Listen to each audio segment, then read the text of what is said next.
मेरा नाम सानवी है। मेरी 14 साल की बेटी अंधी थी, जिसकी वजह से मैं बहुत परेशान रहती थी। जगह जगह लेकर उसे घूमती फिरती थी, मगर कोई फायदा नहीं हुआ था। एक दिन मेरी नंद ने तांत्रिक बाबा के बारे में बताया था, जो बहुत फेमस था। मैं अपनी बेटी को बूढ़े तांत्रिक बाबा के पास लेकर आ गई थी, तो वो कहने लगा, तुम कल शाम को अपने घर का दरवाजा खुला रखना, मैं तुम्हारी बेटी के लिए दवाई लेकर आऊंगा। मैंने उसकी बात मानकर अपने घर का दरवाजा खुला रखा था। शाम के 6 बज चुके थे जब बाबा हमारे घर आया और उसने अपने थैले से निकालकर हमें 2 पूरियां दी थीं और कहने लगा, इसे पानी में मिलाकर पी लो, उसके बाद तुम्हारी बेटी देखने लगेगी। हमने खुशी खुशी उस दवाई को पानी में मिलाकर पी लिया। दवाई पीते ही हमारी आंखों के सामने अंधेरा छाने लगा था और हम बेहोश हो गए थे। जैसे ही हमारी आंख खुली तो यह देखकर हमारे पैरों तले से जमीन निकल गई कि हमारी बेटी तो बहुत बुरी हालत में वहां पर मौजूद थी, क्योंकि उसके साथ मेरी शादी को 4 साल हो गए थे, लेकिन अभी तक मेरे पास कोई औलाद नहीं थी। मैंने बहुत सारे डॉक्टर का इलाज किया था, लेकिन जब मेरी शादी का 5वां साल लगा तो मैं प्रेग्नेंट हो गई थी। मेरे लिए ये बहुत बड़ी खुशी थी और मेरी खुशी का कोई ठिकाना नहीं था। औलाद हासिल करने के लिए मैंने बहुत सारे जतन किए थे। मैंने बहुत सारे डॉक्टर का ट्रीटमेंट किया था। इस सब ने मेरे पति में मेरा हमेशा साथ दिया था। मेरे पति बहुत ही अच्छे इंसान थे। उन्होंने हमेशा मेरा ख्याल रखा था। मेरी ससुराल में मेरे ससुराल वाले मुझे औलाद ना होने पर बहुत ताने दिया करते थे। वो लोग मुझे बांझ समझते थे। मैं इन बातों से बहुत तंग आ गई थी। मैं तो अब हिम्मत ही हार गई थी और अपने पति से भी कह दिया था कि तुम चाहो तो दूसरी शादी कर सकते हो। मैं तो तुम्हें औलाद की खुशी नहीं दे पाऊंगी। मगर वह मेरी बातों को इग्नोर किया करते थे। वो कहते थे कि अगर भगवान हमें औलाद देगा तो दे देगा। जरूरी नहीं है कि मेरी दूसरी शादी करने पर भी मुझे औलाद मिल जाएगी। अगर उससे भी नहीं हुई तो फिर मैं क्या करूंगा? भगवान ने आखिरकार मेरी सुन ही ली थी। मेरे घर नन्ही सी परी ने जन्म लिया था। मेरी और मेरे पति के तो खुशी के ठिकाने ही रहे थे। मैं सारा सारा दिन अपनी बेटी को गले से लगाए रखती थी। यहां तक कि मेरे पति भी बेटी को गोद में लेने के लिए तरस जाते थे। मैं अपनी बेटी को हमेशा एक्सपेंसिव कपड़े पहनाती थी और घर में उसकी जरूरत का हर सामान मौजूद था। मेरी बेटी का बचपन बहुत अच्छा गुजरा था और फिर वह 4थे साल में लग गई थी, मगर अभी तक उसने देखना शुरू नहीं किया था। हम उसके सामने कुछ भी करते तो उसे पता ही नहीं चलता था। मैं रेया की मां थी, इसलिए सारी बातें इग्नोर करती थीं। मगर पड़ोस की औरतें बार बार आकर मुझे एहसास दिलाया करती थीं कि तुम्हारी बेटी 4 साल की हो गई है, अभी तक कुछ देख नहीं सकती। क्योंकि मेरी बेटी के साथ जितने भी लोगों के बच्चे मोहल्ले में पैदा हुए थे, वो सब के सब अपनी आंखों से साफ साफ देखते थे। मुझे इन बातों ने बहुत ज्यादा डरा दिया था, मगर मैं अभी तक किसी के साथ अपना दर्द शेयर या नहीं कर पाई थी, क्योंकि मैं ऐसे मोहल्ले में रहती थी जहां पर इंसान के अंदर किसी तरह की कमी होने पर उसका वही नाम पड़ जाता था। ये सोचकर ही मेरा पूरा शरीर कांप जाता था कि लोग मेरी बेटी को अंधी कहाँ करेंगे। ये बातें सोच सोच कर मेरा दिल घबरा जाता था। मेरे पति भी ये बात अच्छे से नोटिस करते थे। वह मुझसे कहते थे, क्या बात है सानवी, तुम हमेशा इतनी परेशान सी क्यों लगती हो? मेरे पति ने जब मुझसे पूछा तो मैं फूट फूट कर होने लगी थी। मैं कहने लगी, आयुष, हमारी बेटी 4 साल की हो गई है, मगर अभी तक वह कोई चीज देख क्यों नहीं पाती है? पड़ोस की औरतें मुझे डराती हैं और अजीब अजीब तरह की बातें करती हैं कि शायद हमारी बेटी आंधी है। अब तो मुझे भी यही लगने लगा है, क्योंकि मेरी बेटी इतनी बड़ी हो गई है, अभी तक कुछ देख नहीं पाती। वह मेरी तरफ देखकर मुस्कुराने लगे और कहने लगे, सानवी, तुम्हें क्या हो गया है? तुम तो सच में पागल हो गई हो। न जाने कब में से ये बातें अकेली ही बर्दाश्त कर रही हो। तुमने अगर मुझसे कहा होता तो हम दोनों मिलकर इस बात का कोई ना कोई हल निकाल लेते। मैं झट से कहने लगी, तो फिर मुझे बताओ, क्या हल निकाला है? आयुष कहने लगे, मैं कल ऑफिस नहीं जाऊंगा। हम दोनों अपनी बेटी को डॉक्टर के पास लेकर जाएंगे। आंखों की रोशनी के लिए शहर में बहुत अच्छे अच्छे डॉक्टर हैं। तुम देख लेना, मेरी बेटी की आंखों की रोशनी वापस आ जाएगी और वह भी देखने लगेगी। डॉक्टर सारा चेकअप करके हमें बता देगा कि हमारी बेटी के साथ क्या परेशानी है। मैं आयुष की बात सुनकर खुश तो हो गई थी, लेकिन फिर भी अभी मेरे दिल में एक बात आ रही थी। मैं कहने लगी, आयुष, अगर डॉक्टर ने कह दिया कि हमारी बेटी जन्म से ही अंधी है, तो हम क्या करेंगे? आयुष कहने लगे, तो हम कुछ नहीं करेंगे। हम भगवान की कृपा से उसका यही शुक्रिया अदा करेंगे कि उसने हमें बेटी तो दी है। और तुम्हें पता है कि कितने सालों बाद हमें औलाद मिली थी, हमारी बेटी के रूप में, जिसके लिए हम तरस रहे थे। अब अगर उसमें कोई कमी है, तो यह भी भगवान की कोई मर्जी ही है। और हाँ, हमें हर हाल में अपने भगवान की मर्जी क्यों एक्सेप्ट कर लेना चाहिए। मैं अपने पति की बात पर एग्री थी। मैंने उनकी बात पर सर हिला दिया और कमरे से बाहर निकालकर किचन के कामों में बिजी हो गई। किचन में काम करते टाइम पर मैं यह सोच सोच कर परेशान हो रही थी कि कहीं ऐसा ना हो कि मेरी बेटी जन्म से ही अंधी हो। सारा दिन मैंने कुछ खाया भी नहीं था। टेंशन की वजह से मुझे कुछ अच्छा नहीं लग रहा था और रात को ढंग से नींद भी नहीं आ पा रही थी। मुझे अपनी बेटी से बहुत प्यार था। मुझे अपनी बेटी की आने वाली जिंदगी की हमेशा फिक्र लगी रहती थी कि अगर वह ऐसी ही आंधी रही तो आने वाले टाइम में उसकी शादी कैसे होगी, कौन उसे अपनाएगा। और भगवान से गिड़गिड़ाकर प्रार्थना करती रही थी कि मेरी अपनी आंखों से देखने लगे और उसके साथ कोई बड़ी परेशानी ना हो। सुबह जब मैं उठी तो मेरे सर में बहुत तेज दर्द हो रहा था। रो रो कर मेरी आंखें भी सूज चुकी लगतीं। हॉस्पिटल जाना ऐसा लग रहा था जैसे मुझे किसी बहुत बड़ी मुसीबत के पास लेकर जाया जा रहा है। फिलहाल सुबह के 11 बज रहे थे। मेरे पति ने कहा, मैं शहर के सबसे बड़े डॉक्टर से अपनी बेटी के लिए सारी इन्फॉर्मेशन लेकर आ गया हूं। तुम जल्दी से तैयार हो जाओ और रेया को भी तैयार कर लो। हम डॉक्टर के पास चल रहे हैं। मेरी बेटी बहुत अच्छी थी। उसने कभी मुझे तंग नहीं किया था। मैं उसे जैसा कहती वह वैसा ही कर लिया करती थी। भले ही उसे आंखों से दिखाई नहीं देता था, लेकिन वह हर चीज महसूस करके अपने खिलौने के साथ खेलती रहती थी। वो मोहल्ले के बाकी बच्चों की तरह जिद भी नहीं किया करती थी। मैंने अपनी बेटी को प्यारी सी फ्रॉक पहना दी, जिसको पहनकर वह बहुत प्यारी लग रही थी, और मैं भी तैयार हो गई। उसके बाद हम डॉक्टर के पास चले गए। डॉक्टर ने मेरी बेटी की आंखों का पूरा चेकअप कर लिया था। चेकअप करने के बाद वह कहने लगा, आपकी बेटी के साथ कोई परेशानी नहीं है। जैसे जैसे आपकी बेटी की उम्र बढ़ती चली जाएगी, वैसे वैसे उसकी आंखों की रोशनी भी आ जाएगी। कुछ बच्चों की आई साइट वीक होती है, इसी वजह से वह थोड़ा देर से देख पाते हैं। आप फिक्र मत कीजिए, आपकी बेटी की भी आंखों की रोशनी वापस आ जाएगी। बस आपको अपनी बेटी का ख्याल रखना है। मैं अभी के लिए थोड़ी सी दवाइयां दे रहा हूं। आपकी बेटी की आंखों की रोशनी धीरे धीरे साफ होने लगेगी। इसके अलावा हमारे पास काफी सारी फैसिलिटी भी मौजूद है। आप चाहे तो अपनी बेटी को हमारे आई सेंटर भेजकर उसकी ट्रेनिंग करवा सकते हैं। आप हर हफ्ते अपनी बेटी को हमारे क्लिनिक पर ले आएगा। आपकी बेटी धीरे धीरे देखने लगेगी। डॉक्टर की बात सुनकर मुझे ऐसा लगा था जैसे किसी ने मेरे कंधों से बहुत भारी बोझ उतार दिया हो। मैं बहुत खुश हो गई थी और मुझे उम्मीद की किरण नजर आने लगी थी। इसीलिए अपने पति से कहने लगी कि आप हमें शॉपिंग मॉल लेते चलिए। मुझे रिया के लिए अच्छे अच्छे कपड़े खरीदने हैं। और फिर मेरी बेटी ने जिस जिस कपड़े को कहा, मैंने उसे वह कपड़ा दिल दिया था। उसने अपने लिए थोड़े से खिलौने भी लिए थे। उसने खिलौने पर खुद अपनी मर्जी से हाथ रखा था और उन्हें पसंद किया था। जब से रिया पैदा हुई थी, मैंने खुद पर ध्यान देना ही बंद कर दिया था। मुझे ना तो पहनने का होश था और ना ही ओढ़ने का। मैं खुद पर बहुत कम ध्यान दिया करती थी। बस मुझे हमेशा अपने पति और बेटी की ही खुशियों की फिक्र लगी रहती थी। फिलहाल अब तो मैं खुश रहने लगी थी, क्योंकि डॉक्टर ने मेरी टेंशन थोड़ी कम कर दी थी।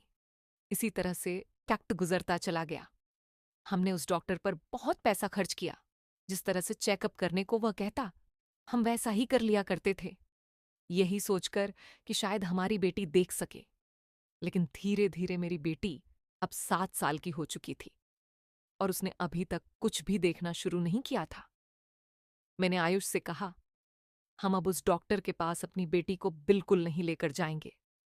हम अपनी बेटी को किसी और अच्छे डॉक्टर को दिखाएंगे। फिर ऐसा हुआ कि हमने शहर का कोई भी डॉक्टर नहीं छोड़ा। यहाँ था कि हमें कोई दूसरे शहर के डॉक्टर की राय भी देता तो हम अपनी बेटी को वहीं लेकर चले जाते थे। लेकिन हर जगह हमें मायूसी के अलावा कुछ भी हाथ नहीं लगता था। उसके बाद हमारे किसी रिश्तेदार ने हमें सजेस्ट किया कि आप डॉक्टर को छोड़कर किसी होम्योपैथी डॉक्टर को दिखाइए। किसी दूसरे बच्चे ने भी इसी तरह से देखना शुरू किया था। वह डॉक्टर बहुत अच्छा है, तुम देखना, तुम्हारी बेटी भी देखने लगेगी। अब मुझे एक नया रास्ता दिखाई दे गया था और मैं उस रास्ते की तरफ चलने लगी थी। कई साल हमारे इसी तरह से बर्बाद हो गए थे और फिर हम वेद, तांत्रिक, इन लोगों पर अपना पैसा बर्बाद करने लगे थे। और ऐसे ही करते करते मेरी बेटी 14 साल की हो गई थी, मगर अभी तक उसे कुछ दिखाई नहीं देता था। मेरे पति की जितनी भी सैलरी होती थी वह सारी हम रिया के इलाज पर खर्च कर दिया करते थे। इसीलिए हम अपने बुढ़ापे के लिए सेविंग भी नहीं कर पाए थे।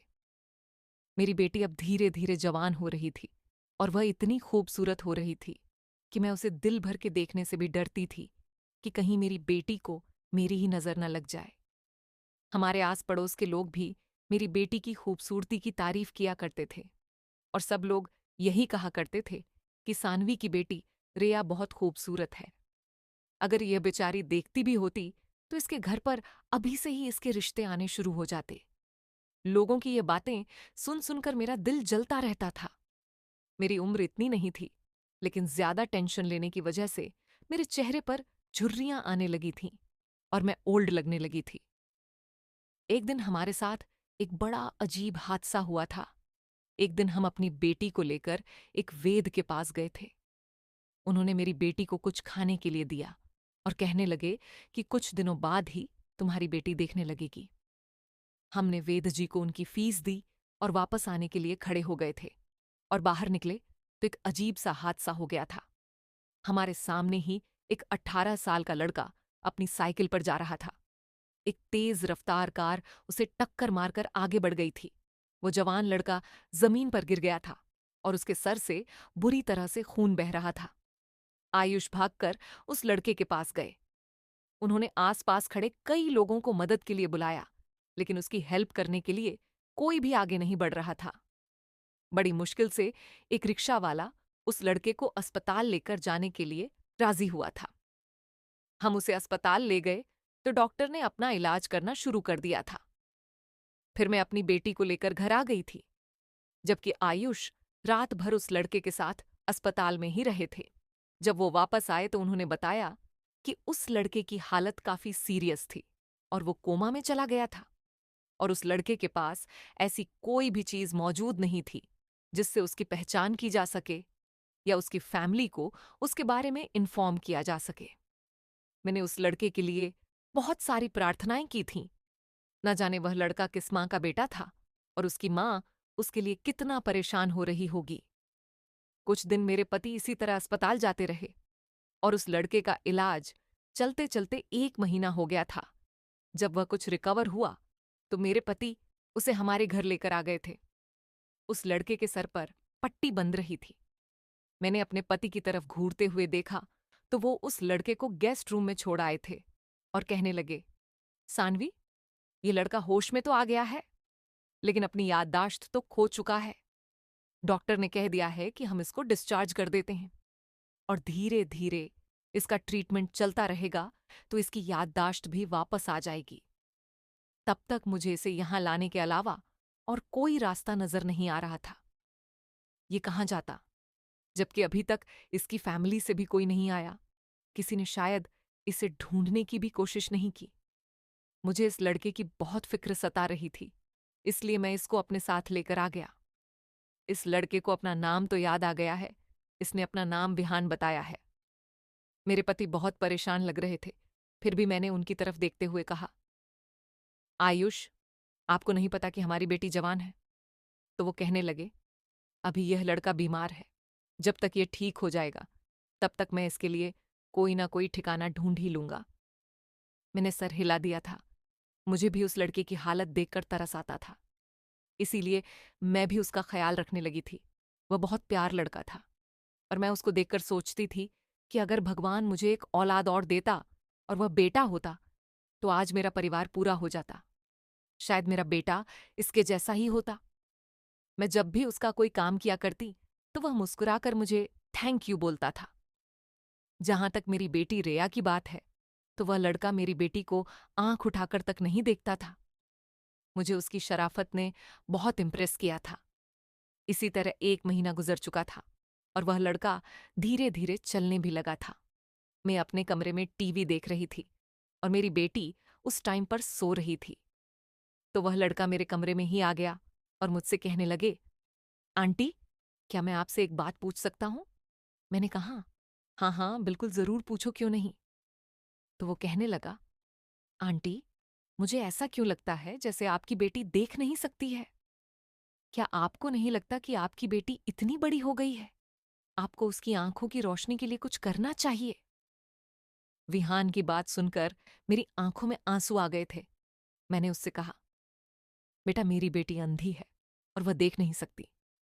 ये बात सुनकर विहान की आंखें फटी की फटी रह गई थीं।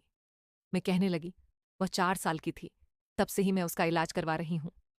अब वो 14 साल की हो गई है, लेकिन अभी तक कोई फायदा नहीं है। उसने सर हिला दिया और कहने लगा, आंटी, जब इलाज से कोई फायदा नहीं हुआ तो आपने अपनी बेटी का इलाज अभी तक बंद क्यों नहीं करवा दिया? अगर आप इसे भगवान की मर्जी समझकर एक्सेप्ट कर लेती तो शायद आपको अभी तक सुकून मिल जाता। मुझे विहान की यह बातें सुनकर बहुत गुस्सा आने लगा था और मैं चिल्लाकर उसे कहने लगी, तुम्हारी हिम्मत कैसे हुई?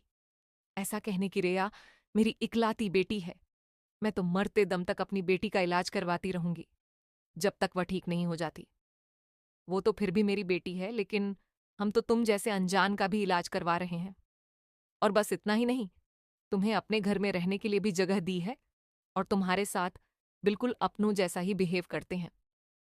तुम्हें तो शायद याद नहीं, क्योंकि हमने देखा है तुम्हें एक तेज रफ्तार से आई हुई कार हमारी आंखों के सामने टक्कर मार कर गई थी और कोई भी तुम्हें बचाने के लिए आगे नहीं आ रहा था और तुम्हारे बचने के भी चांसेस नहीं थे। मेरे पति ने तुम्हारी मदद की, तो क्या हम तुम्हें वहां पर मरा हुआ छोड़कर वापस चले आते?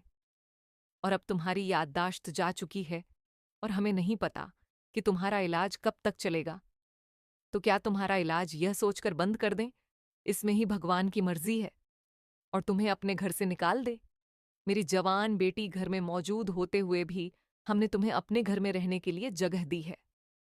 विहान की बात तो सीधा मेरे दिल पर जाकर लगी थी, क्योंकि जो बात विहान ने मुझसे की थी, ऐसी बात आज तक मुझे किसी ने नहीं कही थी।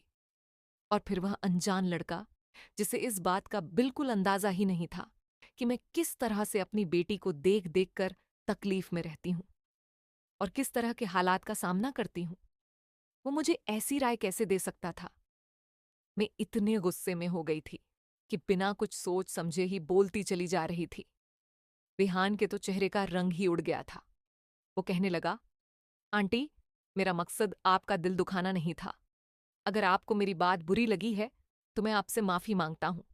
मैं पहले से काफी बेहतर हो चुका हूं और जहां तक मेरी याददाश्त की बात है, वह भी धीरे धीरे वापस आ ही जाएगी। लेकिन तब तक मैं आप लोगों पर बोझ बनकर नहीं रहना चाहता। मुझे यहां से जाना ही होगा। मुझे पता है क्या आप लोग एक इज्जतदार और शरीफ मोहल्ले में रहते हैं और आपकी जवान बेटी भी है। लोगों को इल्जाम लगाते हुए ज्यादा देर नहीं लगती, इसीलिए मैं यहां से जा रहा हूं। मैं अंकल के सामने तो यहां से नहीं जा सकता, वरना वह मुझे रोक लेंगे और जाने नहीं देंगे। आप उनको मेरी तरफ से थैंक यू बोल देना। जिंदगी रही तो आप लोगों से मेरी फिर मुलाकात होगी और आप लोगों के साथ रहकर मुझे बहुत अच्छा लगा। इतना कहकर विहान मेरे पास से उठकर चला गया था। मैं अभी तक गुस्से में ही बैठी हुई थी कि विहान ने आखिर मुझसे ऐसा क्यों कहा था कि मुझे अपनी बेटी की मजबूरी भगवान की मर्जी समझकर एक्सेप्ट कर लेनी चाहिए। उसने मुझे दिलासा क्यों नहीं दिया और ये क्यों नहीं कहा कि आंटी, आपकी बेटी एक ना एक दिन ठीक हो जाएगी। और गर्व है आप जैसी मां पर जिसने अभी तक हिम्मत नहीं हारी है। आप ऐसी मां हो जिसने अपनी भी परवाह नहीं की और अपनी बेटी के इलाज में किसी तरह की कोई कमी नहीं की। मेरी सारी बातें सोचती चली जा रही थी और रोती चली जा रही थी। मेरी बेटी थोड़ी देर के बाद सोकर उठ गई थी और वह कुछ परेशान सी लग रही थी। मैंने पूछा क्या हुआ है, तो कहने लगी, माँ ऐसा लग रहा है कि विहान भैया घर में मौजूद नहीं है। माँ, आखिर विहान कहाँ पर चले गए हैं? और अगर वह घर में ही है तो फिर मुझसे बात क्यों नहीं करते? मैंने रेया से कहा, बेटा तुम आराम करो, वह यहीं कहीं होगा। मैंने इस बात को इग्नोर किया और अपने काम में लग गई। मेरी बेटी फिर मुझसे बार बार विहान के बारे में पूछने लगी, तो मैंने उससे कह दिया, बेटा वह ठीक हो गया था, इसलिए अपने घर वापस चला गया है। अब वो हमारे घर कभी नहीं आएगा। मैंने महसूस किया था कि मेरी बेटी एकदम से ही उदास हो गई थी। उसकी आंखों में आंसू आने लगे थे और वह मुझसे कहने लगी, माँ, विहान को इस तरह से हमारे घर से नहीं जाना चाहिए था और वह मुझसे मिलकर भी नहीं गए।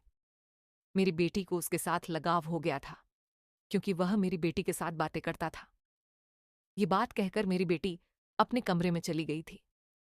उसके जाने के बाद जैसे मैं कुछ होश में आने लगी थी। मुझे अपने के पर पछतावा होने लगा था। न जाने मैंने उस लड़के के साथ इतना बड़ा कैसे कर दिया था कि वो मेरा घर ही छोड़कर चला गया था। अब अगर इस बारे में मेरे पति को पता चल जाता तो वह मुझसे बहुत नाराज होते और विहान के जाने से मेरी बेटी भी उदास हो गई थी। मैं बहुत ज्यादा परेशान हो चुकी थी। शाम को मेरे पति जब ऑफिस से घर आए तो उन्होंने घर आते ही सबसे पहले विहान के बारे में ही पूछना शुरू किया था। मैं घबरा गई थी और कहने लगी, विहान की याददाश्त वापस आ गई थी, इसलिए वह अपनी फैमिली के पास वापस चला गया है। मेरे पति की आंखों में शिकवा साफ नजर आ रहा था। वो कहने लगे, सानवी, मुझे विहान से ऐसी उम्मीद नहीं थी, कहीं तुमने तो उसे कुछ नहीं कह दिया। मैं घबरा गई थी और अपनी नजरें चुराने लगी थी। आयुष कहने लगे, सानवी, मुझे वह लड़का बहुत अच्छा लगने लगा था। ऐसा लगने लगा था जैसे वह मेरा अपना ही हो। चलो, अच्छा हुआ वह ठीक हो गया। वैसे भी बस एक ना एक दिन अपनी फैमिली के पास जाना ही था, लेकिन बस मुझे उससे यह शिकायत रहेगी कि वह आखिरी बार मुझसे मिलकर भी नहीं गया। भगवान करे वह जहां हो खुश रहे। मैं अपने पति के पास से उठकर किचन में आ गई थी। कुछ दिन इसी तरह से गुजर गए थे। आयुष ने मुझसे उसके बाद विहान के बारे में कोई बात नहीं की थी, क्योंकि उनकी एक बहुत अच्छी आदत यह थी कि वह मुझे ज्यादा शर्मिंदा नहीं किया करते थे। हमेशा मेरी गलतियों को माफ कर दिया करते थे और इग्नोर करने की कोशिश करते थे। लेकिन मैं विहान के लिए अंदर ही अंदर से बहुत टेंशन में आ गई थी। वो एक बहुत अच्छा लड़का था। उसका बिहेवियर बताता था कि वह किसी पढ़े लिखे और अच्छे परिवार से बिलोंग करता होगा। रेया भी विहान के जाने के बाद बहुत खामोश खामोश सी रहने लगी थी और मैं उसकी इस हालत को अच्छी तरह से देख सकती थी। फिर मैं यह नहीं समझ पा रही थी कि उसकी यह हालत किसी तरह से हो गई है। अब घर में बहुत ज्यादा उदासी का माहौल छा गया था। एक दिन हमारे घर पर मेरे पति की छोटी बहन आई थी। उसकी शादी मुंबई में हुई थी, इसलिए वह 2 दिन के लिए हमारे घर पर आई हुई थी। आज उसके जाने का दिन था। शाम के 4 बजे तक वह अपने घर जाने वाली थी। उसने मुझे बताया कि भाभी, आपको पता है, हमारे मुंबई में रहने वाले ही एक तांत्रिक बाबा यहाँ पर आपके शहर में आए हुए हैं और वह यहाँ पर कुछ लोगों की परेशानियां हल करने के लिए आए हैं। उनकी उम्र और तजुर्बा बहुत ज्यादा है। वह लोगों का इतना अच्छा इलाज करते हैं कि बेउम्मीद लोग भी उनसे उम्मीद लगा बैठते हैं। गूंगे बोलने लगते हैं और अंधे देखने लगते हैं। वह पैसे तो थोड़े ज्यादा लेते हैं, लेकिन काम अच्छा करते हैं। और वैसे भी आप तो अपनी बेटी पर अब तक काफी पैसे खर्च कर चुकी है। आपने तो अभी तक रिया के लिए कोई इलाज नहीं छोड़ा है। मुझे उम्मीद है कि तांत्रिक बाबा के इलाज से हमारी रिया भी देखने लगेगी। मैं अपनी नंद की बात सुनकर खुश हो गई थी और मुझे उम्मीद की एक किरण नजर आने लगी थी। ऐसा लग रहा था जैसे कई दिनों के अंधेरे के बाद थोड़ी रोशनी नजर आने लगी है।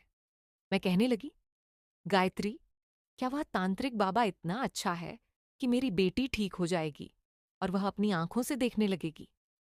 वो कहने लगी, भाभी, उस तांत्रिक बाबा के तो हमारे मुंबई में बहुत चर्चे हैं और वह यहाँ पर सिर्फ 1 महीने के लिए ही आया है। इससे पहले वह यहाँ से चला जाए, आप उसका फायदा उठा लो और जरूर हमारी रिया उससे ठीक हो जाएगी।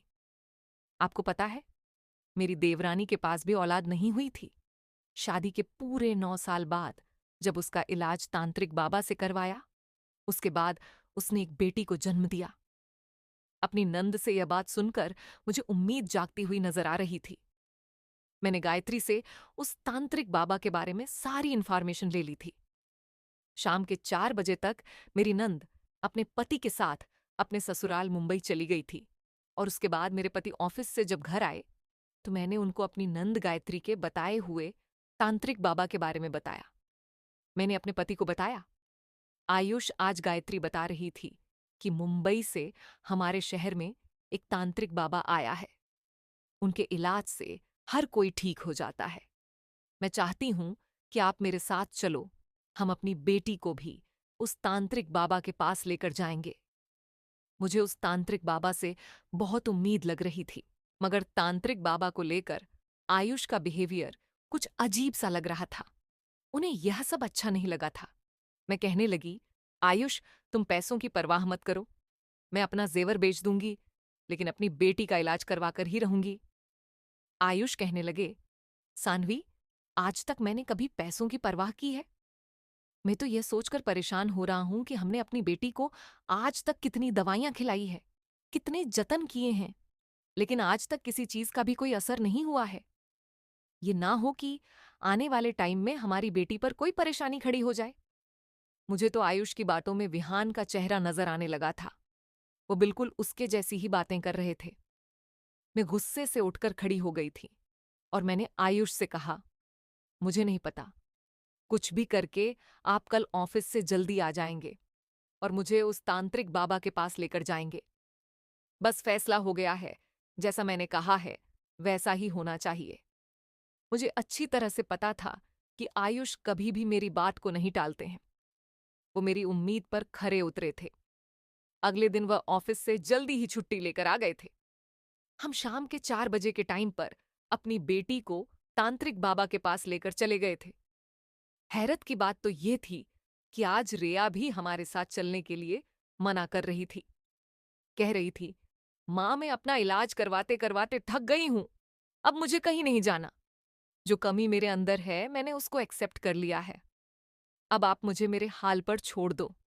अपनी बेटी की ये बात सुनकर मेरी आंखों में आंसू आ गए थे। मैं अपनी बेटी को ले जाने के लिए उसके आगे हाथ जोड़कर खड़ी हो गई और कहने लगी, बेटी, आज मुझे एक आखिरी बार मौका और दे दो, उसके बाद मैं तुम्हें कहीं भी जाने के लिए नहीं कहूंगी। वो मेरी बात मान गई थी और हम तांत्रिक बाबा की दुकान तक चले गए थे। वहां पर तो बहुत ज्यादा भीड़ लगी हुई थी। ऐसा लग रहा था जैसे हमारा नंबर तो बहुत टाइम बाद आने वाला है। मैंने अपने पति की तरफ देखा और कहने लगी, देखा, अपने यहां पर कितनी भीड़ लगी है। ये सारे लोग यहां पर अपना टाइम वेस्ट करने नहीं आए हैं। इन लोगों को फायदा होता है, तभी तो यहां पर आए हैं। मेरे पति भी गौर से भीड़ को देख रहे थे और उन्होंने सर हिला दिया था। हमारा नंबर आने में अभी बहुत देर था क्योंकि बहुत लंबी लंबी लाइन लगी हुई थी। 7 बज चुके थे। तब कहीं जाकर हमारा नंबर आया था। हम बाबा के पास पहुंचे तो हमने अपनी बेटी रिया को आगे कर दिया और उनको बताया कि मेरी बेटी बचपन से ही अंधी है। मैं चाहती हूं कि मेरी बेटी की आंखों की रोशनी वापस आ जाए और वह इस दुनिया को देख सके। तांत्रिक बाबा ने जैसे ही मेरी बेटी को देखा, उसके चेहरे पर एक अजीब सी मुस्कुराहट आ गई थी। वो मुस्कुराकर कहने लगे, बहन, तुम अपनी बेटी को बिल्कुल ठीक जगह पर लेकर आई हो। तुम्हारी बेटी मेरे लिए बहुत स्पेशल है। मैं इसका इलाज भी स्पेशल तरीके से ही करना चाहता हूं। तुमने देखा है, सारे लोगों का इलाज मैंने उन्हें यही बुलाकर ही किया है, लेकिन तुम्हारी बेटी का इलाज मैं तुम्हारे घर पर आकर करना चाहता हूं। मुझे अपना एड्रेस बता दो ताकि मैं तसल्ली के साथ इस लड़की का इलाज कर सकूं। मेरे पति ने एक पर्ची पर उनको हमारे घर का एड्रेस लिखकर दे दिया था। बाबा मेरी तरफ देखकर कहने लगे, देखना बहन, तुम्हारी बेटी की आंखों की रोशनी जल्द ही वापस आ जाएगी। उसके बाद तुम्हें सबको मेरे बारे में बताना है ताकि ज्यादा से ज्यादा लोग मेरे पास आ सके और सेहतमंद हो सके। तुम कल को अपने घर के दरवाजे खुले रखना, मैं तुम्हारे घर पर पहुंच जाऊंगा। मैं बड़ी खुशी खुशी वहां से वापस आ गई थी। लेकिन मेरे पति आयुष वह कुछ उदास से नजर आ रहे थे। मुझे कहने लगे, सान्वी, मुझे ये बाबा कुछ ठीक नहीं लग रहा है। मुझे तो वह शक्ल से ही ढोंगी लगता है। मैंने उनका डांट दिया और कहने लगी, आयुष, आप भी हद करते हैं। आखिर आपने उनकी ऐसी कौन सी हरकत देख ली जो आपको वह अभी से ही ढोंगी नजर आने लगे? आप तो पहले से ही उन पर यकीन नहीं कर रहे हैं। अब अगर ऐसा ही रहा तो हमारी बेटी का इलाज कैसे होगा? आयुष ने कहा, चलो ठीक है, तुम्हारी मर्जी, जैसा दिल चाहे वैसा करो। मैंने आयुष को सख्ती से मना कर दिया था कि आप आस पड़ोस में भी किसी को इस बारे में मत बताना कि हमारे घर पर तांत्रिक बाबा आने वाले हैं और हमारी बेटी का घर आकर इलाज करेंगे। इस तरह से अगर लोगों को पता चलेगा तो फिर लोग हमारे घर पर आ जाएंगे और मेरी बेटी का इलाज ठीक तरह से नहीं हो पाएगा। आयुष मेरी बात को अच्छी तरह से समझ गए थे और मैं बहुत ज्यादा खुश थी कि चलो, मेरी बेटी अब बिल्कुल ठीक होने वाली है। मैंने अपनी बेटी से कहा, तुम बिल्कुल ठीक हो जाओगी तो हम दोनों माँ बेटी बाहर घूमने चला करेंगे और मैं तुम्हें खूब सारी शॉपिंग कराऊंगी, मूवी दिखाऊंगी और पार्क में भी घुमाने लेकर जाया करूंगी। वो मेरी बात सुनकर हंसने लगी और कहने लगी, माँ, मैं भी सब कुछ देखना चाहती हूँ। आखिर यह दुनिया कैसी है? मैंने अपनी बेटी को तसल्ली दी और कहा कि तुम बिल्कुल ठीक हो जाओगी। मेरी बेटी भी यही चाहती थी कि वह ठीक हो जाए और अपनी आंखों से सब कुछ देख सके। फिलहाल मैंने अपने पति से कह दिया था वो नाश्ते का सामान लेकर आ जाएं और मार्केट से खाना भी 1-2 वैरायटी का लेकर आ जाए। मैं चाहती हूं कि बाबा हमारे घर से ही खाना खाए और नाश्ता भी करें। आयुष सामान ले आए थे तो अब हमें सिर्फ बाबा के आने का इंतजार था। मैंने अपने घर के दरवाजे खुले ही छोड़ दिए थे। ठीक शाम के 6 बजे बाबा और उनके साथ एक आदमी आया था। शायद वह उनका ही चेला था। मैं बाबा जी को गेस्ट रूम में ले गई थी। मैंने बाबा से कहा, बाबा जी, आप पहले खाना खा ले, उसके बाद चाय नाश्ता कर लेंगे। वो मुस्कुराने लगे और कहने लगे, नहीं, पहले मैं आपकी बेटी का इलाज शुरू करूंगा, उसके बाद सब लोग मिलकर खाना खाएंगे। तुम्हारा पति कहाँ है? उसे भी इसी कमरे में बुला लो। मैं आयुष को भी कमरे में लेकर आ गई थी। उन्होंने रेया को अपने सामने बैठा लिया था। फिर अपने ठेले से 2 कागज की पुड़ियां निकाली और फिर मुझसे कहने लगे, जाओ 2 गिलास सादा पानी लेकर आओ। मैं जल्दी से 2 गिलास पानी लेकर आ गई। बाबा ने वो पुड़िये दोनों गिलास में डाल दी थी और फिर कहने लगे, यह पानी अब तुम दोनों पति पत्नी पी लो। पानी पीकर तुम दोनों को अपनी बेटी की आंखों पर फूंक मार देनी है। मैंने तो वो पानी एक ही बार में पी लिया था, लेकिन मेरे पति को तो एक घूंट पीते ही फंदा लग गया था। वो कहने लगे, इसका टेस्ट बहुत खराब है। बाबा जी कहने लगे, ये क्या बात हुई? मैं तुम लोगों की बेटी का इलाज करने यहां पर आया हूं और तुम इसको पीने में नखरे दिखा रहे हो। मैंने आयुष को आंखें दिखाई और कहने लगी, जल्दी से पी लो। वो बेचारे मजबूर हो गए और गिलास को मुंह से लगाकर सारा पानी पी गए। थोड़ी देर ही गुजरी थी कि मेरा सर अचानक भारी होने लगा और मुझे चक्कर आने लगे। मेरी आंखें भारी होने लगी थीं और मैंने पलटकर अपने पति की तरफ देखा तो उनको भी चक्कर आ रहे थे और उनका भी सर भारी होने लगा था। लेकिन वह बाबा हमें देखकर हंस रहा था। बाबा ने मेरी बेटी का हाथ दबोच लिया था और उसको पकड़कर खड़ा हो गया था। उसे अपनी तरफ खींचने की कोशिश कर रहा था और मेरी बेटी मम्मी पापा बचाओ कह कहकर जोर जोर से चिल्ला रही थी। वो अपना हाथ छुड़ाने की कोशिश कर रही थी। उसने भागने की भी कोशिश की, मगर बाबा के चेले ने उसका हाथ पकड़ लिया। बंद होती हुई आंखों से मुझे तांत्रिक बाबा में एक हैवान नजर आ रहा था और फिर मैं पूरी तरह से बेहोश हो चुकी थी और मेरी आंखों के सामने अंधेरा आ गया था। मगर मुझे यह एहसास हो रहा था कि मेरी बेटी बहुत बड़ी मुसीबत में है। मेरे कानों में लगातार मेरी बेटी के चीखने की आवाज आ रही थी, लेकिन मैं कुछ कर नहीं पा रही थी, न जाने कितने टाइम तक में, और मेरे पति बेहोश रहे थे। जब मुझे होश आया तो मैं घबराकर उठ बैठी और चिल्ला चिल्लाकर अपनी बेटी को आवाज लगने लगी। मेरी बेटी हाथों से महसूस करती हुई चलकर मेरे करीब आई तो मैंने उसको गले से लगा लिया। उसकी हालत बहुत खराब हो रही थी। बेटी की हालत देखकर तो मेरा शरीर पूरी तरह से कांप रहा था। डर की वजह से मेरी बेटी कुछ बोल नहीं पा रही थी, बस रोए जा रही थी।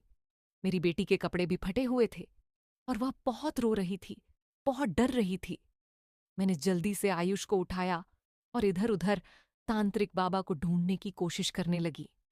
लेकिन जब मैं कमरे से निकालकर बाहर आई तो देखा कि हॉल में ही बाबा और उसका चेला कुर्सी से बंधे पड़े थे। मैंने अपनी बेटी की तरफ देखा और पूछा, क्या हुआ है बेटी? आयुष भी होश में आ चुके थे। थोड़ी देर बाद ही हमारे घर के अंदर पुलिस भी आ गई थी। काफी सारे पुलिस इंस्पेक्टर हमारे घर में आ चुके थे। उन्होंने बाबा और उसके चेले को अरेस्ट कर लिया और अपने साथ लेकर चले गए थे। उनके पीछे विहान भी खड़ा हुआ था। मैं विहान की तरफ देखकर पूरी तरह से डर कर रह गई थी। मैं कहने लगी, सौरभ, तुम यहां पर कैसे आ गए? यहां क्या हुआ था? वह कहने लगा, आंटी, जब मैं कल आपके घर आया था तब आप लोग कहीं जा रहे थे। मैंने अपनी बाइक से आपका पीछा करने की कोशिश की और मैं आपका पीछा करते करते इस तांत्रिक बाबा की दुकान तक चला गया था। मैं वहां पर बाहर खड़ा हुआ आप लोगों का इंतजार कर रहा था। आप लोगों की नजर मुझ पर नहीं पड़ी थी, लेकिन फिर अचानक मेरे घर से कॉल आ गई, इसीलिए मैं अपने घर को वापस लौट गया था। हाँ, पर मैंने आप लोगों की बातें सुन ली थीं कि आप लोगों के घर तांत्रिक बाबा काल को आएगा और रिया का इलाज शुरू करेगा। मैं अपने घर वापस चला गया था। मुझे आप लोगों की अच्छाई ने बहुत इम्प्रेस कर दिया था।